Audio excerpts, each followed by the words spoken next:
Assalamualaikum warahmatullahi wabarakatuh. Halo semuanya. Perkenalkan, kami dari kelompok 8 yang beranggotakan Hila Anjiani, Lydia, Nur Hidayati, Ruhuda, dan Rustika Yeni. Sini kami akan mempresentasikan materi kami tentang persekutuan, pembentukan, operasi, dan perubahan keanggotaan. Yang pertama ada sifat entitas persekutuan. Bentuk usaha persekutuan memiliki beberapa elemen unik karena status legal dan akuntansinya. Bagian berikut menggambarkan karakteristik utama yang membedakan bentuk organisasi dari persekutuan. Ada regulasi hukum persekutuan. Akuntan yang bekerja untuk persekutuan harus memahami hukum atau undang-undang terkait dengan persekutuan karena hukum atau undang-undang tersebut menjelaskan hak-hak setiap sekutu atau partner dan kreditor pada tahap pembuatan, operasi, dan likuidasi persekutuan. Dalam Kitab Undang-Undang Hukum Perdata atau KUH PER dan Kitab Undang-Undang Hukum Dagang atau KUHD Indonesia tertera definisi dan hak dan ketanggungjawab sekutu atau partner dengan sekutu yang lain dan kreditor dari persekutuan. Selanjutnya ada definisi persekutuan. Pada KUH per bab 8 bagian pertama pasal 1618 menyatakan bahwa persekutuan atau perseorangan adalah perjanjian antara dua pihak atau lebih yang lebih setuju untuk menginvestasikan sesuatu ke dalam usaha agar memperoleh keuntungan dari persekutuan itu dibagi di antara mereka. Definisi ini dapat dibagi menjadi 3 faktor yang berbeda. Yang pertama ada asosiasi dua orang atau lebih. Istilah orang biasanya adalah bersifat individu, tetapi dapat juga berupa perusahaan atau persekutuan lain. Yang kedua, untuk menginvestasikan sesuatu.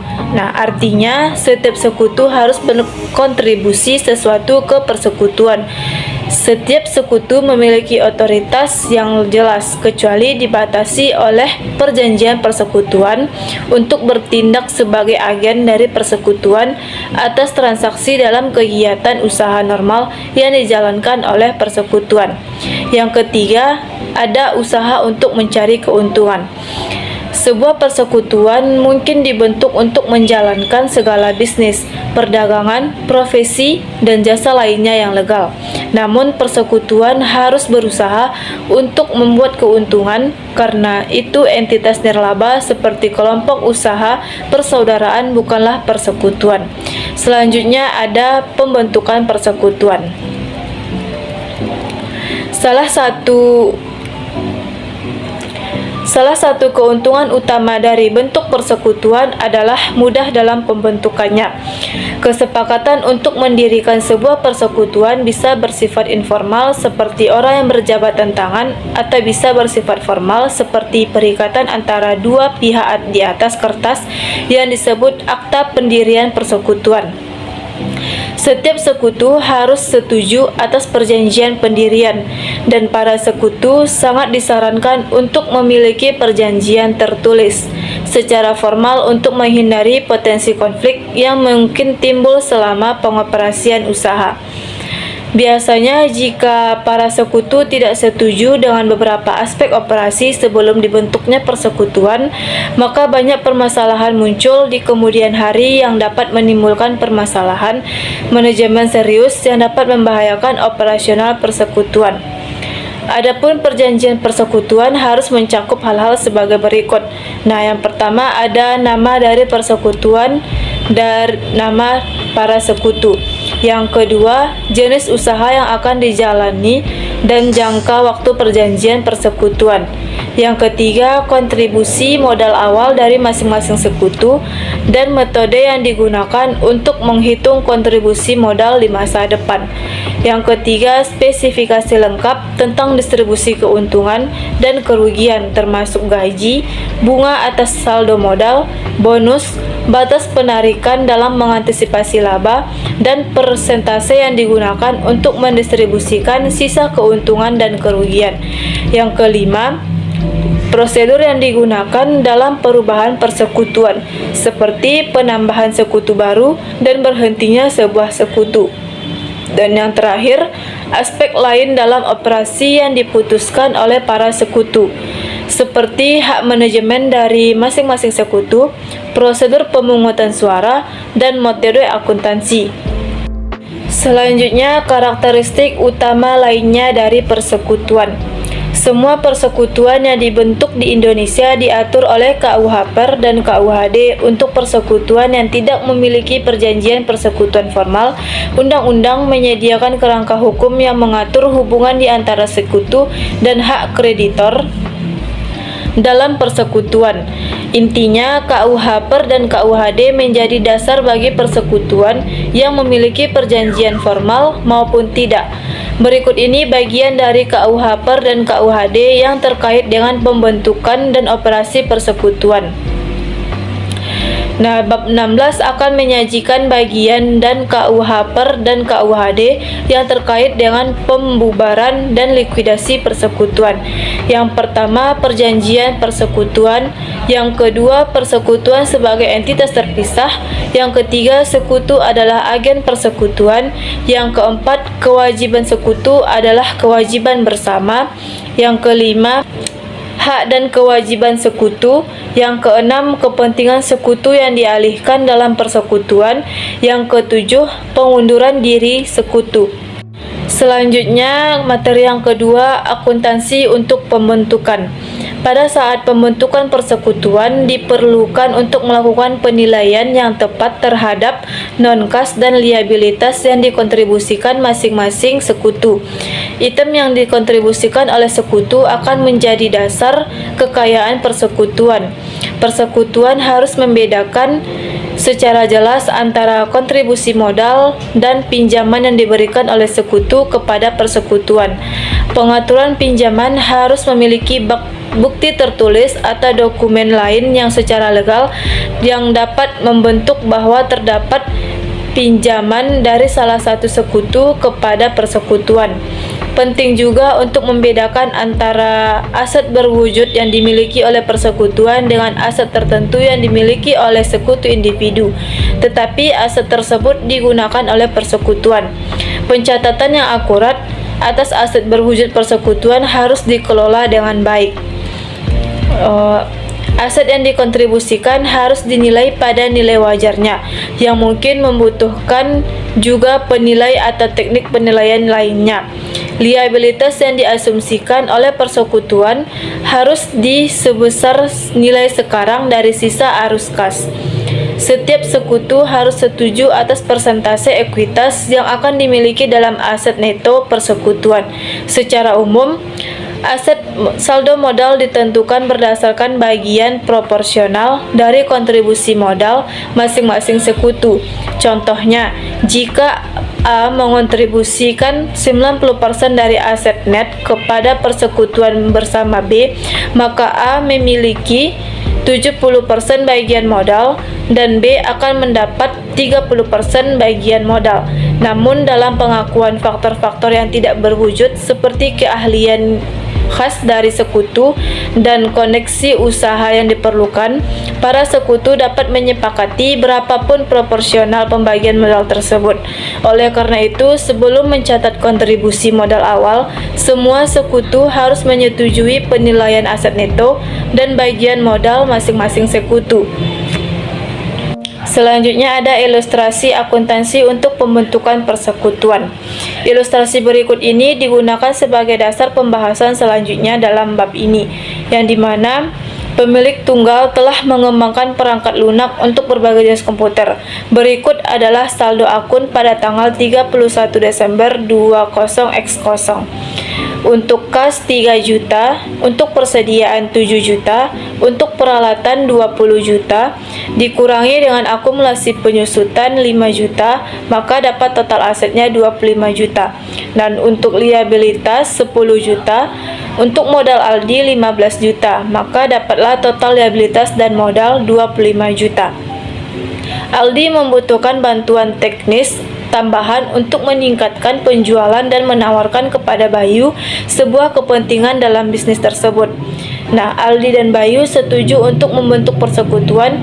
Bisnis Aldi telah diaudit dan dinilai aset netonya. Hasil audit dan penilaian menyatakan bahwa liabilitas sebesar 1 juta tidak dicatat, persediaan memiliki nilai pasar sebesar 9 juta, dan peralatan memiliki nilai wajar sebesar 19 juta. Aldi dan Bayu menyiapkan dan menandatangani perjanjian persekutuan yang mencakup semua kebijakan operasi yang signifikan. Bayu akan berkontribusi uang tunai sebesar 10 juta untuk sepertiga kepemilikan modal. Persekutuan AB mengambil alih semua usaha Aldi dan menganggap sebagai utang. Maka jurnal untuk mencatat kontribusi modal awal pada pembukuan persekutuan adalah sebagai berikut. Pada tanggal 1 Januari 20X1, maka dapatlah kas 13 juta, persediaan 9 juta, peralatan 19 juta, untuk liabilitas 11 juta, modal Aldi 20 juta, dan modal Bayu 10 juta. Maka dapatlah jurnal pembentukan persekutuan AB dengan kontribusi modal dari Aldi dan Bayu. Baik, selanjutnya ada akuntansi untuk operasi persekutuan. Sebuah persekutuan menyediakan jasa atau menjual produk untuk mencari keuntungan, di mana transaksi tersebut dicatat dalam jurnal yang sesuai dan akun buku besar. Banyak persekutuan menggunakan akuntansi akrual dan prinsip akuntansi berterima umum untuk mengelola pembukuannya karena PSAK atau Stock Etap secara spesifik menghasilkan pengukuran laba yang lebih baik dibandingkan metode akuntansi alternatif, seperti basis kas atau basis kas yang dimodifikasi. Beberapa persekutuan bisa menyimpang dari PSAK untuk menyederhanakan pencatatan pembukuan untuk mencerminkan nilai aset lancar dari persekutuan yang berkelanjutan. Meskipun sebagian besar persekutuan tidak diaudit, pada saat audit dilakukan terhadap persekutuan yang tidak mengikuti PSAK, laporan keuangan persekutuan tidak akan mendapatkan opini bersih atau wajar tanpa pengecualian karena menyimpang dengan PSAK. Nah, kemudian ada akun sekutu. Persekutuan bisa mengelola beberapa akun untuk masing-masing sekutu dalam pencatatan akuntansinya. Akun sekutu atau partner accounts tersebut adalah sebagai berikut. Yang pertama itu ada akun modal. Investasi awal dari para sekutu, kontribusi modal selanjutnya, distribusi keuntungan atau kerugian, dan penarikan modal oleh sekutu dicatat dalam akun modal para sekutu. Setiap sekutu memiliki satu akun modal yang biasanya bersaldo kredit. Kemudian yang kedua itu ada akun private atau penarikan. Para sekutu biasanya melakukan penarikan aset dari persekutuan sepanjang tahun untuk antisipasi keuntungan. Akun penarikan yang terpisah terkadang digunakan untuk mencatat penarikan periodik dan kemudian ditutup ke akun modal sekutu pada akhir periode. Nah, kemudian ada akun sekutu. Persekutuan bisa mengelola beberapa akun untuk masing-masing sekutu dalam pencatatan akuntansinya. Akun sekutu atau partner accounts tersebut adalah sebagai berikut. Yang pertama itu ada akun modal. Investasi awal dari para sekutu, kontribusi modal selanjutnya, distribusi keuntungan atau kerugian, dan penarikan modal oleh sekutu dicatat dalam akun modal para sekutu. Setiap sekutu memiliki satu akun modal yang biasanya bersaldo kredit. Kemudian yang kedua itu ada akun private atau penarikan. Para sekutu biasanya melakukan penarikan aset dari persekutuan sepanjang tahun untuk antisipasi keuntungan. Akun penarikan yang terpisah terkadang digunakan untuk mencatat penarikan periodik dan kemudian ditutup ke akun modal sekutu pada akhir periode. Nah, berikut contoh jurnal yang dibuat dalam pembukuan persekutuan AB untuk penarikan kas sebesar 3 juta oleh Bayu pada tanggal 1 Mei 2001. Nah, berikut jurnalnya prive pada Bayu itu 3 juta, pada kas 3 juta, di mana penarikan sebesar 3 juta oleh Bayu. Penarikan non-kas harus dinilai dengan nilai pasarnya pada tanggal penarikan, di mana beberapa persekutuan membuat pengecualian dari aturan nilai pasar untuk penarikan persediaan oleh sekutu. Mereka mencatat penarikan persediaan pada biaya persekutuan perolehan, sehingga tidak mencatat keuntungan atau kerugian atas penarikan ini. Nah, berikutnya ada akun pinjaman. Persekutuan bisa meminta pendanaan tambahan dari para sekutu. Pinjaman antara seorang sekutu dan persekutuan harus dilengkapi dengan dokumen pinjaman yang memadai seperti surat perjanjian utang atau promissory note. Pinjaman dari sekutu diunjukkan sebagai utang dalam pembukuan persekutuan, sama seperti utang lainnya. Jurnal berikut dibuat untuk mencatat pinjaman dari Aldi kepada persekutuan sebesar 4 juta dengan tingkat bunga 10% pada tanggal 1 Juli 2001, di mana kas 4 juta pada uang pinjaman dari Aldi 4 juta dengan menandatangani perjanjian pinjaman dengan Aldi. Nah, selanjutnya mengalokasikan laba atau rugi ke para sekutu. Laba atau rugi dialokasikan ke para sekutu pada setiap akhir periode bersangkutan dengan perjanjian persekutuan.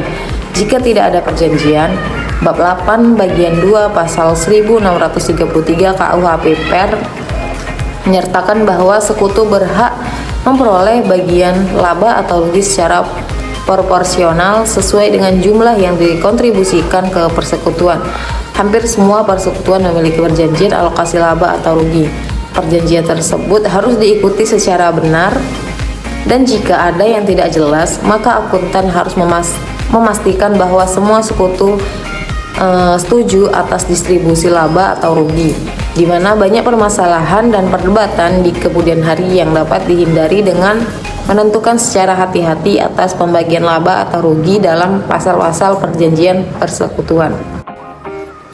Nah, berikutnya sebagian besar persekutuan menggunakan satu atau lebih metode distribusi sebagai berikut. Yang pertama ada rasio yang ditetapkan sebelumnya atau per-selected ratio. Yang kedua, bunga atau saldo modal atau interest on capital balance. Yang ketiga, ada gaji kepada sekutu. Dan keempat, bonus kepada sekutu. Nah, berikut ilustrasi alokasi laba. Selama tahun 2001, persekutuan AB memperoleh pendapatan sebesar 45 juta dan beban 35 juta, sehingga menghasilkan laba 10 juta pada tahun tersebut. Aldi mengelola saldo modal besar 20 juta selama tahun berjalan, tetapi investasi modal Bayu selama tahun berjalan berubah-ubah sebagai berikut. Berikut ilustrasi alokasi laba. Selama tahun 2001, persekutuan AB memperoleh pendapatan 45 juta dan beban 35 juta sehingga menghasilkan laba sebesar 10 juta pada tahun tersebut. Aldi mengelola saldo modal sebesar 20 juta selama tahun berjalan, tetapi investasi modal selama tahun berjalan berubah sebagai berikut. Pada tanggal 1 Januari, saldo berjumlah 10 juta. Pada tanggal 1 Mei, didebit sebesar 3 juta dan jumlah saldonya 7 juta. Pada tanggal 1 September, dikredit sebesar 500.000 dengan saldo 7.500.000.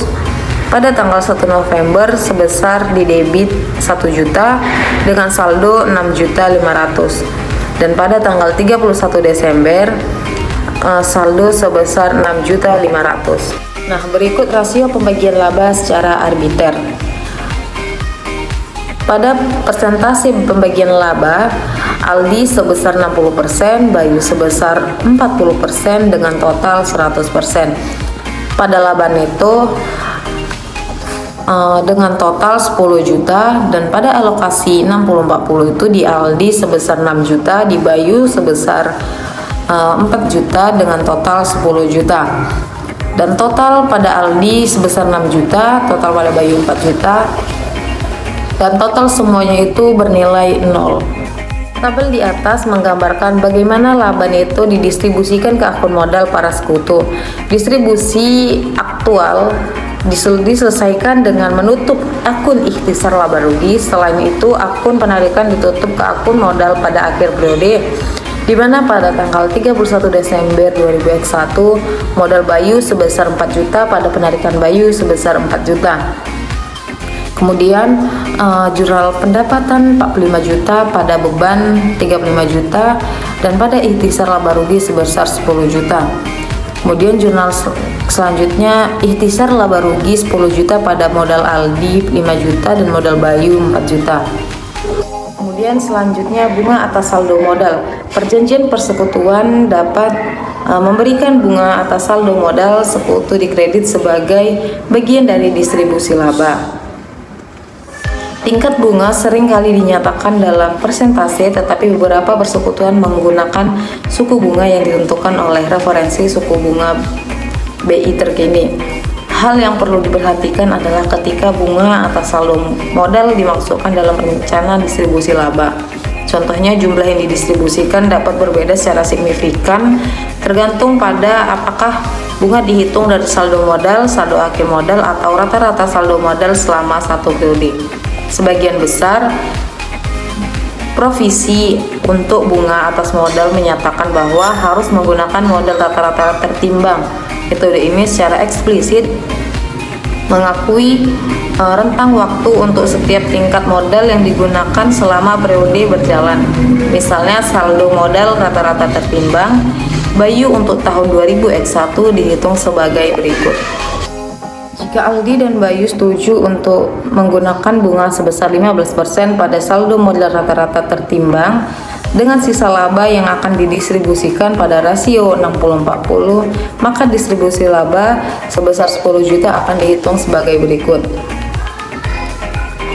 Persentase pembagian laba pada Aldi 60%, pada Bayu 40% dengan total 100%, dan modal rata-rata pada Aldi 20 juta, pada Bayu 8 juta. Kemudian laba neto pada Aldi 20 juta dan laba neto Bayu sebesar 8 juta. Kemudian bunga pada modal rata-rata pada Aldi 3 juta, pada Bayu 1.200.000 dengan total 10 juta. Kemudian dikurangkan dengan 4.200.000 dan total rata-rata dan total sisa labanya itu sebesar 5 juta. Dan alokasi 60-40-nya itu di Aldi sebesar 3.480.000 dan alokasi 60 pada Bayu itu sebesar 2.320.000 dengan total 5 juta. Dan total pada Aldi itu sebesar 6.480.000, pada Bayu 3.520.000 dengan total bernilai 0. Kemudian gaji. Untuk menghitung gaji para sekutu, asumsikan bahwa perjanjian persekutuan memberikan untuk gaji kepada Aldi sebesar 2 juta dan Bayu sebesar 5 juta. Sisanya akan didistribusikan rasio pembagian laba rugi 60-40. Distribusi laba dihitung sebagai berikut.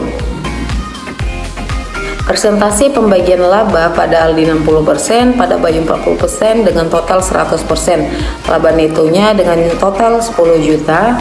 Gaji pada Aldi 2 juta, pada Bayu 5 juta dengan total 7 juta. Kemudian sisa labanya dengan total 3 juta, di mana 10 juta dikurang 7 juta dan menghasilkan 3 juta. Alokasi 60-40-nya pada Aldi 1.800.000, pada Bayu 1.250.000 dengan total alokasi 3 juta. Kemudian total pada Aldi itu senilai 3.800.000 dan pada Bayu senilai 6.250.000 dengan total 0. Baik, selanjutnya bonus. Bonus terkadang digunakan sebagai cara untuk memberikan kompensasi tambahan kepada sekutu yang menyediakan jasa kepada persekutuan, di mana bonus biasanya dinyatakan dalam persentase dari laba sebelum atau sesudah bonus. Yang ada basis berganda alokasi laba, di mana perjanjian persekutuan dapat menggambarkan kombinasi dari beberapa prosedur alokasi yang akan digunakan untuk mendistribusikan laba. Misalnya, perjanjian laba rugi persekutuan AB menetapkan metode alokasi sebagai berikut, di mana bunga sebesar 15% pada saldo modal rata-rata tertimbang, gaji sebesar 2 juta untuk Aldi, sebesar 5 juta untuk Bayu. Bonus sebesar 10% akan dibayarkan kepada Bayu jika laba persekutuan melebihi 5 juta. Sebelum dikurangi bonus, gaji, dan bunga saldo modal. Jika ada sisa, akan dialokasikan 60% untuk Aldi dan 40%-nya untuk Bayu. Selanjutnya ada laporan keuangan persekutuan.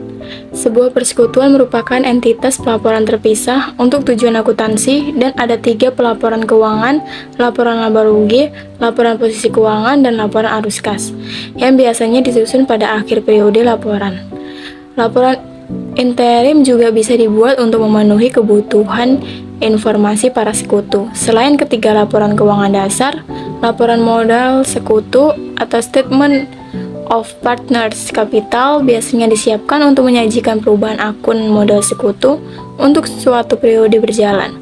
Laporan modal sekutu untuk persekutuan AB tahun 20X1 berdasarkan rencana distribusi laba dengan basis berganda diilustrasikan pada bagian sebelumnya adalah sebagai berikut ini. Persekutuan AB laporan modal sekutu untuk tahun yang berakhir pada 31 Desember 20X1. Saldo awal 1 Januari 20X1 untuk Aldi 20 juta, Bayu 20 juta, jadi total saldonya 30 juta. Ditambah investasi tambahan untuk Bayu 500.000, tambah distribusi laba neto 3.980.000 untuk Aldi, Bayu 6 juta 20.000, jadi totalnya 10 juta. Itu didapatkan dari basis berganda alokasi laba dikurangi penarikan Bayu 4 juta, jadi saldo akhir 31 Desember 2021 Aldi 23.980.000, Bayu 12.520.000, jadi totalnya 36.500.000. Perubahan keanggotaan. Perubahan keanggotaan persekutuan terjadi dengan adanya penambahan sekutu baru atau pengunduran diri sekutu saat ini. Sekutu baru biasanya merupakan sumber modal tambahan utama atau sebagai tenaga ahli. Struktur hukum dari persekutuan mensyaratkan bahwa penerimaan sekutu baru atau administration of a new partner secara tidak langsung merupakan persetujuan dari semua sekutu saat ini. Banyak persekutuan yang tetap melanjutkan bisnisnya dan persekutuan dapat membeli kepentingan sekutu yang berhenti pada harga buyout atau buyout bridge. Perubahan keanggotaan itu membagi konsep umum untuk perhitungan perubahan keanggotaan dalam persekutuan. Yang pertama itu ada persekutuan pada entitas terpisah dari sekutu individu dan penggunaan prinsip-prinsip akuntansi berterima umum atau PABU. Dan persekutuan sebagai keseluruhan kepentingan sekutu dan penggunaan akuntansi non-sek-etap. Selanjutnya yaitu ada sekutu baru membeli kepentingan, di mana sebuah konsep yang sering digunakan adalah nilai buku. Nilai buku persekutuan atau book value of a partnership ini hanya jumlah total modal yang juga merupakan jumlah aset neto atau total aset yang dikurangi dari total liabilitas. Nilai buku sangat penting karena berfungsi sebagai dasar untuk revaluasi aset dan liabilitas atau pengakuan goodwill. Untuk tujuan pembahasan ini, kita asumsikan bahwa setelah operasi dari penarikan sekutu selama tahun 20X1 dan 20X2, persekutuan AB memiliki nilai buku sebesar 30 juta dan presentasi pembagian laba pada tanggal 1 Januari 20X3 sebagai berikut. Aldi saldo modalnya itu sebesar 20 juta, Bayu saldo modalnya sebesar 10 juta, dan totalnya yaitu 30 juta. Aldi presentasi labanya yaitu 60% dan Bayu itu 40%, maka totalnya itu adalah 100%. Informasi yang menjelaskan seputar kasus ini, yang pertama tanggal 1 Januari 2023, Aldi dan Bayu mengundang Citra menjadi sekutu dalam bisnis mereka. Persekutuan yang dihasilkan disebut persekutuan ABC. Yang kedua, Citra membeli seperempat kepentingan dalam modal persekutuan secara langsung dari Aldi dan Bayu dengan jumlah biaya perolehan sebesar 9 juta dengan membayar 5.900.000 kepada Aldi dan 3.100.000 kepada Bayu. Citra akan memiliki kredit modal sebesar 7.500.000, 30 juta dikali 0,25 dalam replikasi secara proporsional dari akun modal Aldi dan Bayu. Yang ketiga, Citra berhak mendapatkan kepentingan sebesar 25% dalam laba dan rugi persekutuan. Sisa kepentingan sebesar 75% akan dibagi antara Aldi dan Bayu pada resiko laba mereka sebelumnya, 60 dibanding 40%. Transaksi antara Citra dan sekutu individu tidak direplikasi pada pembukaan persekutuan. Satu-satunya jurnal untuk mereplikasi modal persekutuan Ali dan Bayu memberikan seperempat dari modal mereka kepada Citra. Jurnalnya yaitu di tanggal 1 Januari 20x3. Di debit itu ada modal Ali sebesar 5 juta dan modal Bayu sebesar 2.500.000. Dan di kredit itu ada modal Citra sebesar 7.500.000. Pada kasus ini, kredit modal kepada Citra sebesar 7.500.000 meskipun 9 juta yang dibayarkan untuk seperempat kepentingan. Pembayaran sebesar 9 juta menunjukkan bahwa nilai wajar persekutuan adalah 36 juta. Dihitung dari 9 juta itu sama dengan nilai wajar dikali 0,25, maka hasilnya itu 36 juta sebagai nilai wajar. Dalam kasus ini juga, Ali dan Bayu mengakui kenaikan nilai tanah secepat sebelumnya. Masuknya Citra dalam mengalokasikan kenaikan tersebut secara cepat, tepat ke akun modal mereka dengan resiko laba 60/40. Itu di debit ada tanah sebesar 6 juta, kemudian di kredit ada modal Ali sebesar 3.600.000 dan modal Bayu sebesar 2.400.000. Perlu dicatat bahwa total modal yang dihasilkan persekutuan adalah 36 juta. 30 juta sebelum ditambah 6 juta itu hasil revaluasi. Penggalihan seperempat kredit modal kepada Citra dicatat itu pada bagian debit modal Aldi 5.900.000 dan modal Bayu 3.100.000, dan di bagian kredit itu ada modal Citra 9 juta. Pembahasan selanjutnya yaitu ada sekutu baru berinvestasi dalam persekutuan. Yang dimana di sini itu ada terdapat 3 kasus. Yang kasus pertama, investasi sekutu baru sama dengan proporsi sekutu baru atas nilai buku persekutuan.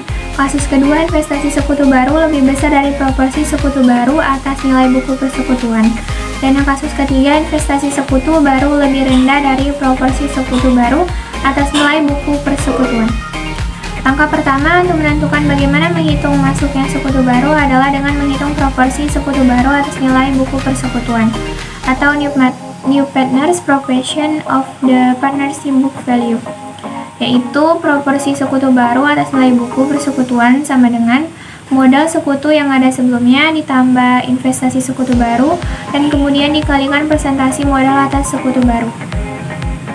Total nilai buku dari persekutuan sebelumnya penerimaan sekutu baru adalah 30 juta dan sekutu baru Citra membeli seperempat kepentingan modal senilai 10 juta. Setelah nilai investasi disetujui, mungkin akan dihitung nilai buku proporsional sekutu baru untuk investasi 10 juta.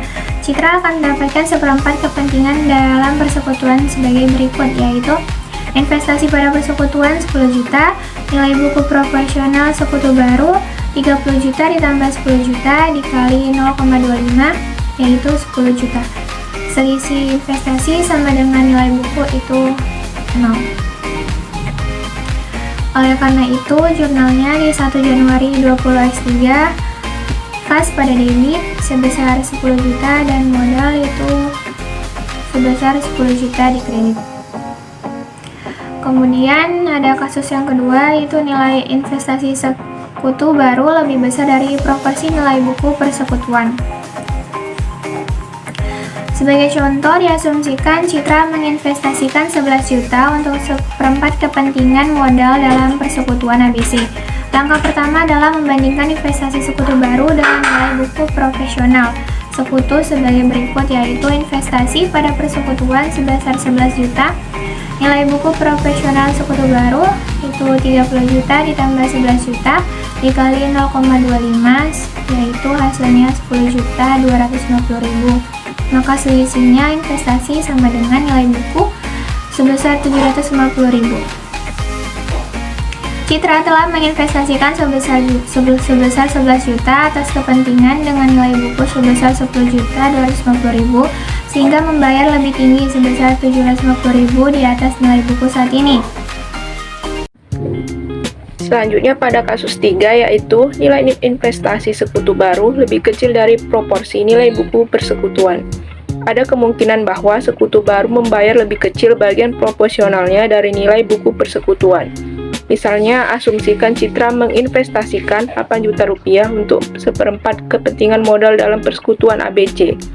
Langkah pertama adalah membandingkan investasi sekutu baru dengan nilai buku proporsional sekutu baru, seperti sebagai berikut ini, yaitu ada investasi pada persekutuan sebesar 8 juta, lalu nilai buku proporsional sekutu baru sebesar 9.500.000, yaitu diperoleh dari 30 juta ditambah 8 juta dikali 0,25 atau 25%. Selisihnya yaitu dari investasi dikurangi nilai buku, yaitu sebesar 1.500.000.